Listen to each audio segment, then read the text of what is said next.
ಬಳ್ಳಾರಿಯ ನಗರಾಭಿವೃದ್ಧಿ ಪ್ರಾಧಿಕಾರದಲ್ಲೂ ಕೂಡ ಸಾಕಷ್ಟು ಪ್ರಮಾಣದಲ್ಲಿ ಅಕ್ರಮ ನಡೆದಿದೆ ಅನ್ನುವಂತ ಒಂದು ನಿಟ್ಟಿನಲ್ಲಿ ಈಗ ಗಂಭೀರ ಆರೋಪಗಳು ಕೇಳಿ ಬರ್ತಾ ಇರುವಂತದ್ದು. ಈ ನಿಟ್ಟಿನಲ್ಲಿ ಕಾಂಗ್ರೆಸ್ನ ಬುಡಾ ಸದಸ್ಯರು ಈಗ ನೇರವಾಗಿ ಅಧ್ಯಕ್ಷರ ವಿರುದ್ಧವೇ ಈಗ ಆರೋಪವನ್ನ ಮಾಡ್ತಿರುವಂತದ್ದು. ಅದರಲ್ಲೂ ಕೂಡ 350 ಎಕರೆ ಏನು ಸೈಟ್ಗಳನ್ನ ಡೆವಲಪ್ ಮಾಡೋಕೆ ಸಾಕಷ್ಟು ಪ್ರಮಾಣದಲ್ಲಿ ಅಕ್ರಮವಾಗಿ ಹಣವನ್ನ ಪಡೆದಿದ್ದಾರೆ ಅನ್ನುವಂತ ಒಂದು ಆರೋಪವನ್ನ ಬುಡಾ ಸದಸ್ಯರೇ ಮಾಡ್ತಿರುವಂತದ್ದು. ನಮ್ಮ ಜೊತೆಗೆ ಕೆಲವೊಂದಿಷ್ಟು ಬುಡಾ ಸದಸ್ಯರು ಕೂಡ ಇರುವಂತದ್ದು, ಅವ್ರನ್ನು ಕೂಡ ಮಾತಾಡಿಸ್ತಾ ಹೋಗ್ತೇನೆ. ಸರ್, ಪ್ರಮುಖವಾಗಿ ನಿಮ್ಮ ಆರೋಪ ಏನು ದೂರು ಕೊಟ್ಟಿದ್ದೀರಿ ಸರ್ ಈಗ ಆಯುಕ್ತರಿಗೆ?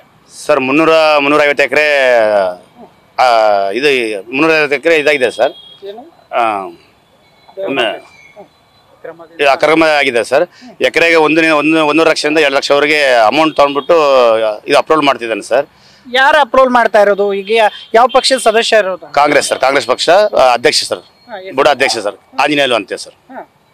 ಏನ್ ಮಾಡ್ತಾ ಇದಾರೆ ಸರ್? ಅಂದ್ರೆ ಈಗ ಯಾವ ತರ ಅಕ್ರಮ ಅಂದ್ರೆ ಏನು? ಈಗ ಡೆವಲಪ್ಮೆಂಟ್ ಮಾಡೋದು ಈಗ ಬುಡ ಇರೋದೇ ಅದಕ್ಕೆ ಲ್ಯಾಂಡ್ ಡೆವಲಪ್ಮೆಂಟ್ ಮಾಡಿ ಜನರಿಗೆ ಕಡಿಮೆ ಬರದಲ್ಲಿ ನಿವೇಶನ ಕೊಡ್ತಾರೆ. ಈಗ ಅವ್ರು ಏನ್ ಅಕ್ರಮ ಮಾಡಿದಾರೆ ಅಂತ ಸರ್? ಲೀಗಲ್ ಹೋದ್ರೆ ನಮಗೂ ಸಂತೋಷ ಸರ್. ಟೋಟಲ್ ಎಲ್ಲ ಅಕ್ರಮ ತಗೊಂಡು ದುಡ್ಡು ತಗೊಂಡು ಲೀಗಲ್ ಎಲ್ಲ ಮಾಡ್ತಿದ್ದಾನೆ ಸರ್. ಎಕರೆಯಿಂದ 2 ಲಕ್ಷ ತಗೊಂಡು ಮಾಡ್ತಿದ್ದಾನೆ.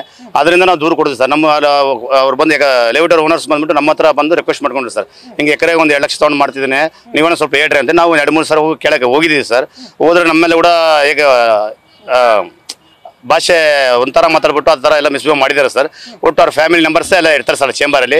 ಇನ್ನೊಂದು ಆ ಚೇಂಬರ್ ಕೂಡ ಸರ್, ಚೇಂಬರ್ ಮಾಡಿದ್ದು ಕೂಡ ಯಾವುದೇ ಕಾಂಟ್ರಾಕ್ಟ್ ಇಲ್ದಂಗೆ ಸ್ವಂತವಾಗಿ ಮಾಡಿದ್ದಾರೆ ಸರ್ ಬುಡಾ ಚೇಂಬರ್ ಸರ್, ಅವರು ಪರ್ಸನಲ್ ಚೇಂಬರ್ ಸರ್. ಅಂದ್ರೆ ಈಗ ಯಾವ ತರ ನಿಮ್ಗೆ ಆರೋಪ, ನೀವು ಏನೆಂದು ಯಾರ್ಯಾರು ದೂರು ಕೊಟ್ಟಿದ್ದೀರಿ, ಏನಂತ ಆರೋಪದ ಮೇಲೆ ನೀವು ದೂರು ಕೊಟ್ಟಿದ್ದೀರಿ ಅಂತ ಈಗ? ಸರ್ ಇದೆಲ್ಲ 350 ಸೈಟ್ ಕೂಡ ಇಂಡಿವಿಜುವಲ್ ಆಗಿ ಆಗಾರ ಮಾಡಿದ್ದಾನೆ ಸರ್. ಅದೆಲ್ಲ ದೂರಲ್ಲೇ ನಾವು ಮನುಷ್ಯ ಮಾಡಿದ್ದೀವಿ ಸರ್. ನಾವು ಕಮಿಷನರ್ ಕೊಟ್ಟಿದ್ದೀವಿ ಸರ್. ನಾಳೆ ಸೋಮವಾರ ಬೆಳಗ್ಗೆ 10ವರೆಗೆ ಲೋಕಾಯುಕ್ತ ಆಫೀಸಿಗೆ ಕೊಡ್ತೀವಿ ಸರ್. ಈಗ ಸರ್, ಇದೇ ವಿಚಾರವಾಗಿ ಈಗ 2 ಸಭೆಗಳು ನಡೆದು ಅಥವಾ ನಡವಳಿ ರದ್ದತಿಗಾಗಿ ಈಗ ತನಿಖೆ ಕೂಡ ಆಗ್ತಾ ಇದೆ. ಅದನ್ನ ರದ್ದು ಮಾಡ್ಬೇಕಂತ ಈಗ ಬಳ್ಳಾರಿ ನಗರ ಶಾಸಕ ನಾರಾ ಭರತ್ ರೆಡ್ಡಿ, ಕಂಪ್ಲಿ ಶಾಸಕ JN ಗಣೇಶ್ ಅವರು ಕೂಡ ಸರ್ಕಾರಕ್ಕೆ ಪತ್ರ ಬರೆದಿದ್ದಾರೆ. ಇದೇನು ಗಮನಕ್ಕಿತ್ತ ಅಥವಾ ಯಾವ ತರ ಆಕ್ರಮಗಳಾಗ್ತಾ ಇದೆ ಅಂತ ಈ ಸಭೆಯಲ್ಲಿ ಯಾರನ್ನೂ ಗಮನಕ್ಕೆ ತಗೊಳ್ತಾ ಇಲ್ವಾ ಏನು ಅಂತ? ಸರ್, ಗಮನಕ್ಕೆ ತಗೊಂಡಿದ್ದಾರೆ. ಇದಕ್ಕೆ ನಮ್ಮ ಸತತ ನಾವು ಸರ್ಕಾರದಿಂದ ಆಯ್ಕೆ ಆಗಿದ್ದ ದಿನದಿಂದ ನಮಗೆ ಗಮನಕ್ಕೆ ಬಂದಿದ್ದಲ್ಲಿ ಸುಮಾರು ಡೆವಲಪರ್ಸರ ಹತ್ರ ಎಕರೆಗೆ 1.5 ಲಕ್ಷದಿಂದ 2 ಲಕ್ಷವನ್ನು ತಗೊಂಡಿವಿ. ಅವರ ಕೆಲಸವನ್ನು ತುಂಬ ಶೀಘ್ರವಾಗಿ ಮಾಡಿಕೊಟ್ಟಿದ್ದಾರೆ. ಕೆಲವು ಡೆವಲಪರ್ಸ್ ಹತ್ರ ಕಂಪ್ಲೇಂಟ್ಗಳು ತುಂಬ ಬಂದಿದ್ದಾವೆ. ಸೊ ಅವರು ನಮ್ಮ ಗಮನಕ್ಕೆ ಬಂದಾಗ ಅವರು ನಮ್ಮ ಹತ್ರ ಹಂಚ್ಕೊಂಡ್ರು, ಅವರು ಎಷ್ಟು ದುಡ್ಡು ಕೊಟ್ಟಿದ್ದಾರೆ, ಕೆಲಸ ಕಾರ್ಯಗಳಲ್ಲಿ ಎಷ್ಟು ಅವರು ತುಂಬ ಲೇಟ್ ಮಾಡಿದ್ದಾರೆ. ಸೊ ಅದಕ್ಕಾಗಿ ನಮಗೆ ಅವರು ಹೇಳಿದರು, ನಾವು ಎಕರೆಗೆ 1.5 ಲಕ್ಷದಿಂದ 2 ಲಕ್ಷ ಕೊಟ್ಟಿದ್ದೀವಿ ಎಣ್ಣೆ ಬುಡೆ ಮಾಡೋಕ್ಕೆ. ಸೊ ಹಂಗಾಗಿ ನಮಗೆ ಕೆಲಸ ತುಂಬ ಡಿಲೇ ಆಗ್ತಾ ಇದೆ ಅಂತ ಹೇಳಿದಾಗ ನಮಗೆ ಗಮನಕ್ಕೆ ಬಂದಾಗ ಇದು ತುಂಬ ಪಕ್ಷಕ್ಕೆ ತುಂಬ ಮುಜುಗರ ಆಯಿತು. ಯಾಕೆಂದರೆ ನಮ್ಮ ಪಕ್ಷದಲ್ಲಿ ಇಟ್ಕೊಂಡು ಈ ಥರ ಕೆಲಸ ಕಾರ್ಯಗಳನ್ನು ಮಾಡೋದಲ್ಲಿ ನಮಗೆ ತುಂಬ ಒಂದು ಇದಾಯಿತು. ಅದಕ್ಕಾಗಿ ನಾವು ಅವ್ರ ಮೇಲೆ ದೂರನ್ನು ಕೊಟ್ಟಿದ್ದೇವೆ ಕಮಿಷನರ್ ಮೇಲೆ. ಈಗ ಕಮಿಷನರ್ ಅವ್ರಿಗೆ ದೂರು ಕೊಟ್ಟಿದ್ದಾರಲ್ಲ, ಏನಂತ ಕೊಟ್ಟಿದ್ದೀರಿ ಸರ್? ಯಾವಾಗ ದೂರು ಕೊಟ್ಟಿದ್ದೀರಿ ಅಂತ? ಸರ್, ಇವತ್ತು ಬೆಳಗ್ಗೆ ನಾವು ಅವ್ರಿಗೆ ದೂರು ಕೊಟ್ಟಿದ್ದೇವೆ ಸರ್. ಕಮಿಷನರು ಅವರು ಬಳ್ಳಾರಿಯಲ್ಲಿ ಇಲ್ದಿದ್ದಕ್ಕೆ ನಾವು ಆಫೀಸ್ಗೆ ಹೋಗಿ ಟಪಾಲ್ ಸೆಕ್ಷನ್ಗೆ ಹೋಗಿ ಅಪ್ಲೈ ಮಾಡಿದ್ದೀವಿ ಸರ್. ಏನಂತ ದೂರಲ್ಲಿ ಉಲ್ಲೇಖ ಮಾಡಿದ್ದಾರೆ ಸರ್? ಯಾವ ಅಂಶಗಳ ಉಲ್ಲೇಖ ಮಾಡಿ ಕೊಟ್ಟಿದ್ದಾರೆ ಸರ್? ಈ ಅಂಶ ಏನಂದರೆ, ಅವರು ಪ್ರತಿಯೊಂದು ಕೆಲಸಗಳಲ್ಲಿ ಮೀಟಿಂಗ್ಸಲ್ಲಿ ಎಲ್ಲ ಸ್ವಂತ ಕೆಲಸಗಳನ್ನೇ ಅವರು ಸ್ವಯಂ ನಿರ್ದೇಶನವಾಗಿ ಆ ನಿರ್ಧಾರವನ್ನು ತಗೊತಾರೆ. ನಾವು ಸದಸ್ಯರನ್ನಾಗಿ ನಾವು ಒಂದು ಮೀಟಿಂಗಲ್ಲಿ ನಮ್ಮ ಗಮನಕ್ಕೆ ಯಾವುದು ಅವರು ಕೊಡೋದಿಲ್ಲ. ಹಂಗಾಗಿ ನಾವು ಸದಸ್ಯರನ್ನಾಗಿ ನಮ್ಮ ಒಂದು ನಿಲುವನ್ನು ಏನಂದರೆ, ಅವರು ಪ್ರತಿಯೊಂದು ನಮ್ಮ ಹತ್ರ ಬಂದು ಡಿಸ್ಕಸ್ ಮಾಡಬೇಕು. ಮೀಟಿಂಗ್ ಆದ ನಂತರ ಪ್ರೊಸೀಡಿಂಗ್ಸ್ ಕೇಳಕ್ಕೆ ಹೋದರೆ ಪ್ರೊಸೀಡಿಂಗ್ಸು ಅವರು ಕೊಟ್ಟಿಲ್ಲ ಇದುವರೆಗೆ.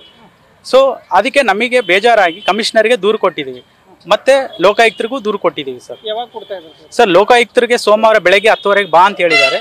ನಾವು ಬೆಳಗ್ಗೆ 10ವರೆಗೆ ಹೋಗಿ ಕೊಡ್ತೇವೆ. ಅಲ್ಲ ಸರ್, ಈಗ ಕಾಂಗ್ರೆಸ್ನ ಬುಡಾ ಅಧ್ಯಕ್ಷರು ಇರೋದು ಕಾಂಗ್ರೆಸ್ ಸದಸ್ಯರೇ, ನೀವು ಕೂಡ ಕಾಂಗ್ರೆಸ್ ಸದಸ್ಯರೇ. ಇದನ್ನ ಯಾವ ತರ ಅಂದ್ರೆ ಈಗ ಪ್ರಕರಣ ಗಂಭೀರವಾಗಿ ತೊಗೊಳಕ್ಕೆ ಏನು ತನಿಖೆ ಆಗಬೇಕು ಮತ್ತೆ ಅವ್ರ ಮೇಲೆ ಏನು ಕ್ರಮ ಆಗಬೇಕಂತ ನೀವು ಒತ್ತಾಯ ಮಾಡ್ತೀರಿ? ಸರ್, ಸರ್ಕಾರದಿಂದ ನಾವು ಕೇಳೋದು ಒಂದೇ, ಅವರು ಆದಷ್ಟು ಬೇಗ ಸರ್ಕಾರದಿಂದ ಅವರ ಸ್ಥಾನವನ್ನು ಹಾಗೂ ಪಕ್ಷದಿಂದ ಅವ್ರನ್ನ 2 ವಜಾಗೊಳಿಸ್ಬೇಕನ್ನಂತ ನಾವು ಸರ್ಕಾರಕ್ಕೆ ತನಿಖೆ ಆಗಬೇಕು. ತನಿಖೆ ಆಗಿ ಕೊಟ್ಟಿರ್ತಕ್ಕಂಥ ದುಡ್ಡನ್ನು ಅವರಿಗೆ ವಾಪಸ್ ಕೊಡಬೇಕು. ಸೊ ಮತ್ತೆ ಪಕ್ಷದಿಂದ ಅವ್ರನ್ನ ವಜಾ ಮಾಡಬೇಕು. ಸೊ ಅವರಿಂದ ನಮಗೆ ತುಂಬ ಮುಜುಗರ ಆಗುತ್ತೆ. ಯಾಕಂದರೆ ನಮ್ಮ ಪಕ್ಷ ತುಂಬ ಒಂದು ನ್ಯಾಷನಲ್ ಪಕ್ಷ, ಕಾಂಗ್ರೆಸ್ದು ಒಂದು ದೊಡ್ಡ ಪಕ್ಷ. ಸೊ ಹಂಗಾಗಿ ನಾವು ಇಂಥವ್ರನ್ನ ನಾವು ಪ್ರೋತ್ಸಾಹಿಸೋದಿಲ್ಲ. ಸೊ ಅದಕ್ಕಾಗಿ ನಾವು ಅವ್ರನ್ನ ಆದಷ್ಟು ಬೇಗ ವಜಾಗೊಳಿಸ್ಬೇಕಂತ ನಾವು ಸರ್ಕಾರದಲ್ಲಿ ವಿನಂತಿ ಮಾಡಿಕೊಳ್ತೇವೆ.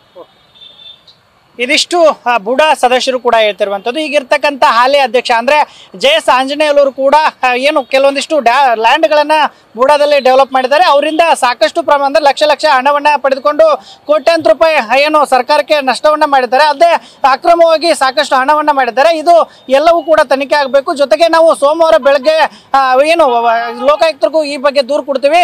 ಇದರ ಪಕ್ಷಕ್ಕೆ ಇವರ ನಡೆಯಿಂದ ಪಕ್ಷಕ್ಕೆ ಮುಜುಗರ ಆಗ್ತಾ ಇದೆ. ಜೊತೆಗೆ ಏಕಪಕ್ಷೀಯವಾಗಿ ಎಲ್ಲವೂ ನಿರ್ಧಾರವನ್ನ ತೆಗೆದುಕೊಳ್ಳುವಂತ ಒಂದು ಕೆಲಸವನ್ನು ಮಾಡ್ತಾರೆ.